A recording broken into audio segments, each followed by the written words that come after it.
noite. Eu sou o William Galvão e começa agora o Jornal da Justiça desta segunda-feira, 9 de outubro. STF invalida regras para indenização por danos causados por mineradoras no Pará. O Supremo julgou inconstitucionais os critérios de pagamento previstos em lei do Estado. Esse é um dos destaques de hoje e você também acompanha nesta edição. Supremo decide que é constitucional a cobrança de IOF nas operações entre empresas. Judiciários de Mato Grosso e Governo do Estado discutem novas ações de enfrentamento à violência contra a mulher. E Tribunal de Justiça de Alagoas e Secretaria de Ressocialização do Estado inauguram biblioteca no Presídio de Segurança Máxima de Maceió.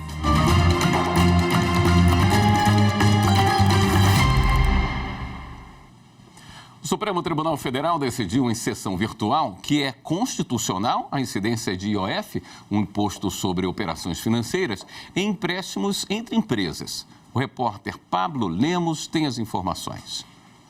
No julgamento virtual, a Suprema Corte observou que a Constituição e o Código Tributário Nacional não restringem a incidência do IOF em operações entre empresas, sem a presença de instituições financeiras.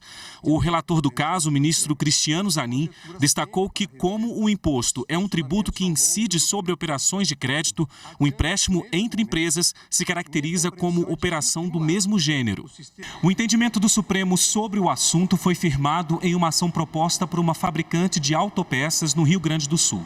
A empresa apresentou recurso ao STF contra a decisão do TRF da 4ª Região, que havia mantido o IOF em operações entre empresas, mesmo nenhuma delas sendo instituição financeira. A fabricante alegou que uma lei de 1999 teria ampliado indevidamente a base de cálculo do IOF para que o imposto incidisse sobre as operações de mútuo entre pessoas jurídicas ou entre pessoa jurídica e pessoa física, equiparando essas operações às de crédito efetivadas por instituições financeiras. Por unanimidade, os ministros do STF mantiveram a decisão regional e declararam constitucional a incidência de imposto sobre operações financeiras em empréstimos entre empresas. O caso tem repercussão geral, ou seja, vai servir de parâmetro para o julgamento de processos semelhantes em todo o país. E o STF também validou regras para indenização prévia por danos causados por mineradoras no Pará. Detalhes com a repórter Viviane Novaes. A Suprema Corte invalidou regras da Lei do Pará que obriga as mineradoras a pagar indenização prévia para só então o Estado autorizar a exploração. A relatora do caso, ministra Rosa Weber, considerou a indenização válida, porque tanto a União quanto os estados e o Distrito Federal podem legislar sobre o assunto. Mas a ministra entendeu que o fato que gerou a indenização é inconstitucional, porque se confunde com o da compensação financeira. A relatora foi seguida por todos os ministros da Corte. O TST compartilhou tecnologia para gerenciamento de plano de saúde de servidores com o TJDFT. O sistema desenvolvido e adotado pela Alta Corte Trabalhista vai permitir que o Tribunal de Justiça do Distrito Federal economize recursos da administração pública. Anderson Conrado. A tecnologia desenvolvida pelo Tribunal Superior do Trabalho para gerenciar o plano de saúde dos servidores do TST vai ser usada a partir de agora, de forma gratuita, pelo Tribunal de Justiça do Distrito Federal e Territórios. O termo de cooperação entre os dois tribunais para a cessão do código-fonte foi assinado em cerimônia na Alta Corte Trabalhista. O presidente do TST e do Conselho Superior da Justiça do Trabalho, o ministro Lélio Bentes Corrêa, destacou que recursos públicos devem ser compartilhados em benefício de toda a sociedade. Trata-se de uma ferramenta concebida pelo esforço, com a contribuição de servidores e servidoras do Tribunal Superior do Trabalho e, portanto, é um bem público. E esse bem público deve ser compartilhado com o maior número possível de entes da administração pública, visando a melhoria da prestação dos serviços, a excelência na gestão pública e beneficiando assim toda a sociedade. Para facilitar o atendimento e a prestação de contas do plano de saúde, o TST criou um sistema de gerenciamento. o TST Saúde.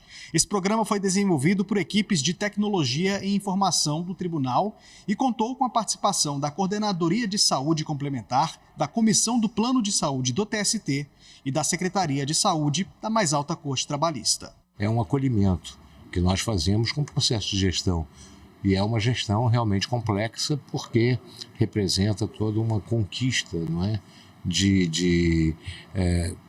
Não só de formação, mas como também de concretização das atividades, para que possa ter qualidade, não é, a assistência do plano de saúde quando os beneficiários precisarem. O presidente do Tribunal de Justiça do Distrito Federal e Territórios, desembargador José Cruz Macedo, comemorou a sessão do Código-Fonte do TST Saúde para uso no TJDFT. Nós estamos muito satisfeitos, felizes com essa sessão, porque o nosso plano tem mais de 23 mil vidas filiadas ao ProSaúde e nós, com essa contribuição do Tribunal Superior do Trabalho, nós teremos muito mais facilidade para a utilização desse plano.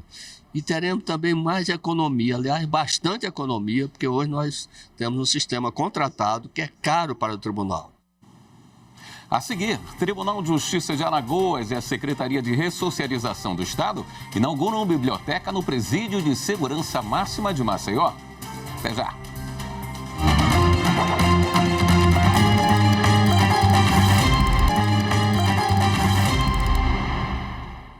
O PSB, o Partido Socialista Brasileiro, questiona no Supremo Tribunal Federal se parentes podem chefiar simultaneamente o Executivo e o Legislativo da mesma unidade federativa.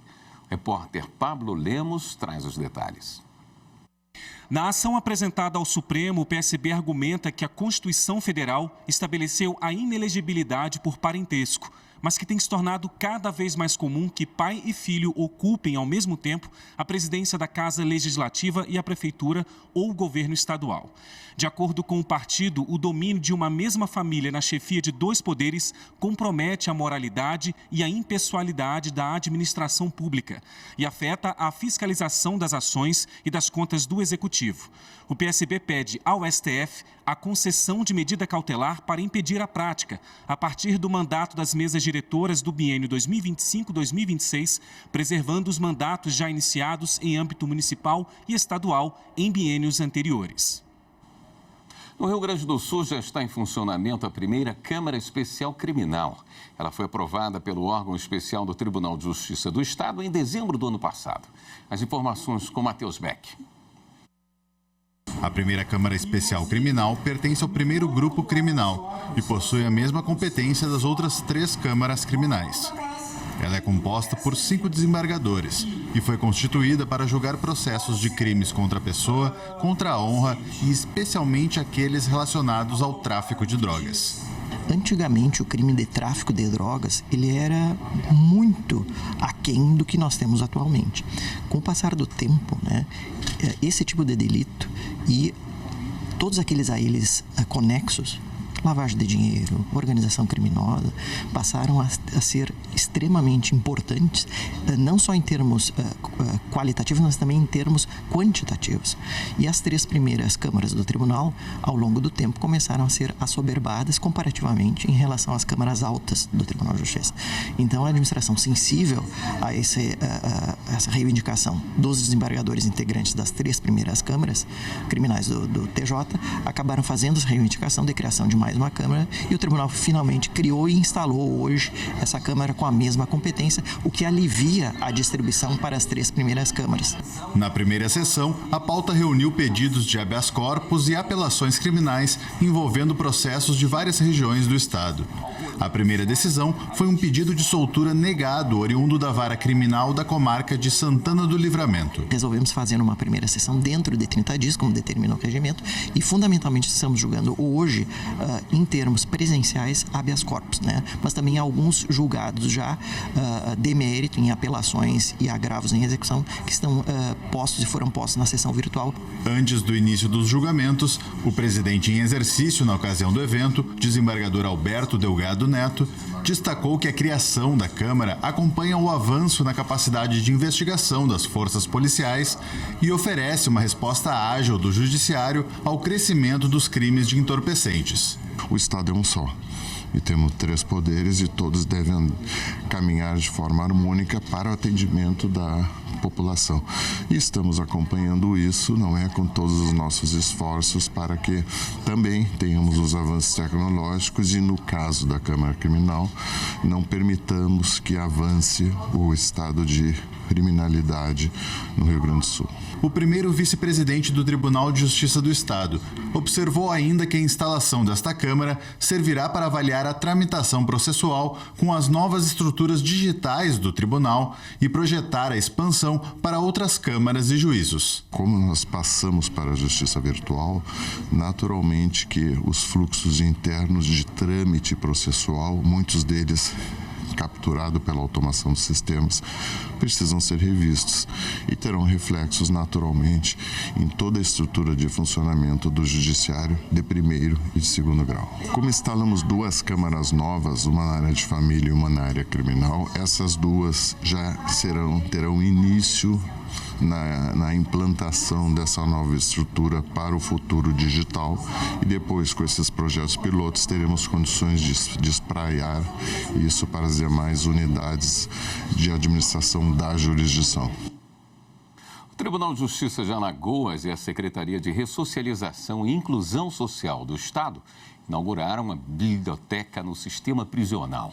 O espaço montado no Presídio de Segurança Máxima de Maceió vai ampliar o acesso à leitura de reeducandos. Confira na reportagem de Lídia Lemos.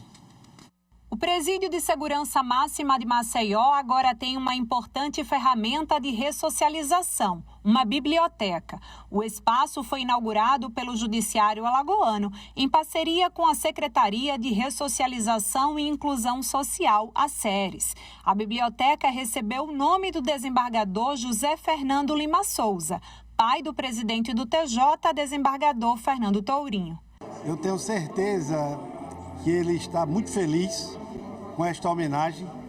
Ele vibrava com o aprendizado, era professor, trabalhou muito para construir a Escola Superior da Magistratura, ele vibrava com o saber e parabéns à atual gestão da Secretaria, os juízes que formataram essa importante campanha que são os livros que libertam. Esta é a segunda biblioteca do sistema prisional do Estado e a primeira a receber as obras do projeto Livros que Libertam. É a nossa meta, 5.000 livros, e nós chegamos aos 23.000 livros arrecadados. Hoje o projeto ele já alcança mais de 3.000 reeducandos, dos 4.600 que estão no regime fechado. Todos podem participar e essa campanha de doação e espaços como essa biblioteca, ela tem esse potencial de aumentar, de fazer aumentar o número de reeducandos dentro do projeto de remissão pela leitura. Esse projeto hoje, em números proporcionais, é o maior projeto que nós temos no país. De acordo com o secretário Diogo Teixeira, a ideia é instalar uma biblioteca em cada unidade do sistema penitenciário. Nós vamos inaugurar no PSM2 até o final do ano, no Presídio do Agreste até o final do ano e no decorrer de 2024, nos primeiros 6 meses, eu quero conseguir, com a ajuda de toda a equipe, a gente cobrir todas as unidades prisionais com um ponto de biblioteca. Superior Tribunal de Justiça decide que condomínio pode cobrar dívida em atraso apresentando apenas cópias da convenção e ata de assembleia. As informações com a repórter Kátia Gomes. No caso analisado, os coproprietários de uma unidade de condomínio em Santa Catarina queriam que fosse declarada a nulidade da execução de taxas condominiais, alegando que seria obrigatória a apresentação do registro da convenção condominial em cartório de imóveis e do orçamento anual aprovado em assembleia. Os embargos à execução foram rejeitados tanto em primeira instância quanto no Tribunal de Justiça de Santa Catarina. Aqui no STJ, a terceira turma negou o provimento ao recurso especial dos devedores por entender que é desnecessária a exigência dos documentos apontados, não havendo previsão no CPC de 2015. Para o colegiado, tais exigências oneram o exequente. A relatora ministra Nancy Andrighi explicou que as regras sobre a cobrança de cotas condominiais foram alteradas pelo CPC de 2015, que passou a permitir a execução de título extrajudicial de crédito condominial, desde que documentalmente comprovado e sendo dispensado o excesso de formalidades. Segundo a ministra, para comprovar o crédito na execução extrajudicial de taxas condominiais, o condomínio precisa apresentar apenas cópias da convenção e da ata da Assembleia, que fixou o valor das cotas ordinárias ou extraordinárias, além dos documentos que demonstrem a inadimplência. No próximo bloco, judiciários de Mato Grosso e governo do estado discutem novas ações de enfrentamento à violência contra a mulher.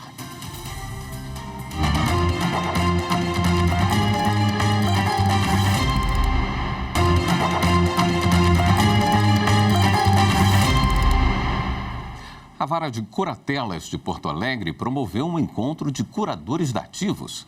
A iniciativa serviu para aproximar servidores e advogados já inscritos no fórum. Repórter Matheus Beck. Quando uma pessoa tem alguma deficiência ou distúrbio psicológico, temporário ou permanente, em que não consegue gerir compromissos e responsabilidades, a Justiça designa um curador para cuidar dessas questões para ela.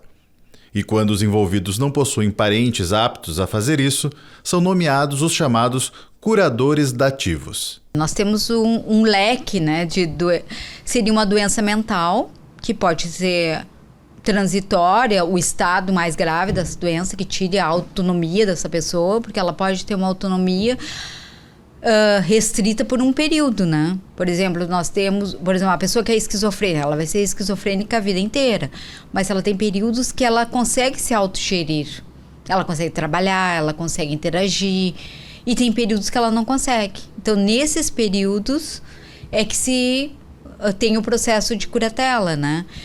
Tanto que a pessoa pode ser curatelada por um tempo. E ela pode ser reavaliada em um período de 2 anos, de 1 ano, para ver se ela está com capacidade para se autogerir ou não. A função é gratificada e exige conhecimento técnico na área do direito, já que muitas vezes o curador precisará se envolver em outros processos. As pessoas sob curatela, elas estão doentes, então elas precisam ser cuidadas por alguém que assuma esses encargos, que pague as contas delas, que receba o dinheiro que elas ganham, que administre a vida delas, tanto a financeira quanto a vida de saúde, moradia. Atendendo uma demanda de advogados já inscritos na vara, a juíza titular reuniu defensores e servidores do foro para debater sobre os temas mais urgentes referentes à curatela. E foi muito produtiva a reunião, porque eles conseguiram trocar ideias entre eles, dificuldades que eles têm. Então, os curadores mais experientes passaram a experiência deles para os que estão iniciando. E algumas dúvidas que eles têm de dificuldade, eles me passaram que têm dificuldade, muitas vezes, quando eles recebem com os bancos. A prestação de contas também, algumas dúvidas que eles tinham. A gente trocou algumas ideias e passou orientações para eles. De acordo com a magistrada, estão sob responsabilidade da vara mais de 5.800 processos e, atualmente, há 32 advogados cadastrados. Para a juíza, o principal desafio é encontrar novos profissionais que estejam dispostos a atuar na área. O critério para ser um curador dativo é ter paciência, porque vai trabalhar com um doente, uma pessoa que está doente, né? Ou porque sofreu um AVC, ou porque tem uma doença mental. Paciência com a família que vai trabalhar. Tem que ser uma pessoa com uma honestidade, porque ela vai trabalhar com o dinheiro de uma outra pessoa, de um terceiro, né? Com bens, com patrimônio, com rendas desse terceiro. E geralmente os nossos curadores ativos são todos advogados, né? Então eles têm esse conhecimento jurídico. A Vara de Curatelas do Foro Central da Comarca de Porto Alegre está aberta para receber novos curadores dativos. Os interessados podem manifestar vontade pelo site do TJRS ou pelo e-mail que está na tela. Em Mato Grosso, um casal de Rondonópolis fechou acordo para consertar um motorhome. Este é apenas um dos casos que são resolvidos de forma rápida no Centro Judiciário de Solução de Conflitos de Cidadania da cidade por meio de audiência de conciliação. A reportagem é de Fernanda Fernandes. O veículo tipo motorhome do seu Felício, que ele utiliza para projetos sociais, lazer e viajar nas férias com a esposa, já foi motivo de muita dor de cabeça e frustração. A van foi deixada em uma oficina elétrica para instalação do sistema de energia solar e revisão da parte hidráulica, mas os vários prazos para a entrega do serviço não foram cumpridos. Isso sem falar que durante 1 ano e meio em que o carro ficou parado no local, outros prejuízos foram causados, como a queima do ar-condicionado e estragos na caixa d'água. Foi aí que o senhor procurou o Centro Judiciário de Solução de Conflitos e Cidadania da comarca de Rondonópolis. E em menos de 1 mês, o caso foi resolvido. Em 20 dias, esse casal de solicitantes que nos procurou no balcão do Sejusca de Rondonópolis teve a sua questão resolvida, ou seja, eles receberam o veículo de volta, realizaram tratativas com a empresa, o serviço foi resolvido, foram reparados no tocante aos danos que a empresa havia causado no veículo. Enfim, houve ali a pacificação social numa fase pré-processual. Se eu tivesse força para dar uma nossa nota máxima, só Deus daria. Foi ótimo, a interventora foi muito boa, teve muita paciência, até passou do tempo lá e ela esperou, teve paciência conosco, foi muito bom. E nós fomos abraçados por vocês, porque nós não tínhamos condições mais emocional de lidar com isso. É uma coisa rápida, gratuita e que resolveu. E também em Mato Grosso, um encontro reuniu o Judiciário e o Governo do Estado para debater novas ações de enfrentamento à violência contra a mulher. Nos primeiros 6 meses do ano, 18 mulheres foram vítimas de feminicídio no Estado. O repórter Carlos Celestino acompanhou o evento.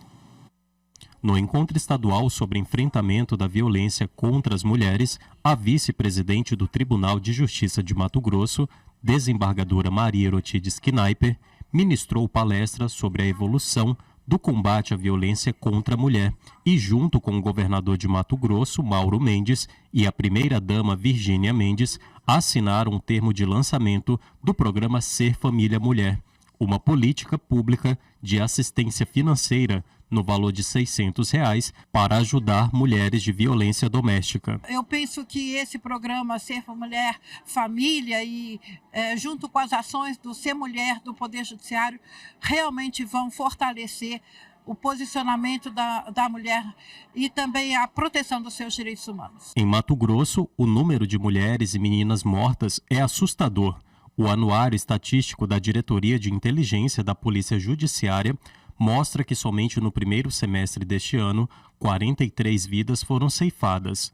Deste total, 18 mortes foram por feminicídio e outras 25 foram homicídios. Além disso, nos casos de feminicídio, 72% ocorreram dentro da própria residência. Por isso, as autoridades estão unidas no trabalho conjunto para a criação de planos de enfrentamento à violência que possam mudar essa situação. O Estado ele tem, dentro dessa atuação, atuado para que haja um trabalho de conscientização, de combate preventivo, campanhas que poderão e serão desenvolvidas no âmbito das escolas, atingindo filhos, mostrando o quanto a convivência harmoniosa dentro da família ela é fundamental para a estrutura de uma sociedade. Esta edição do Jornal da Justiça fica por aqui. Uma ótima noite para você. Até amanhã.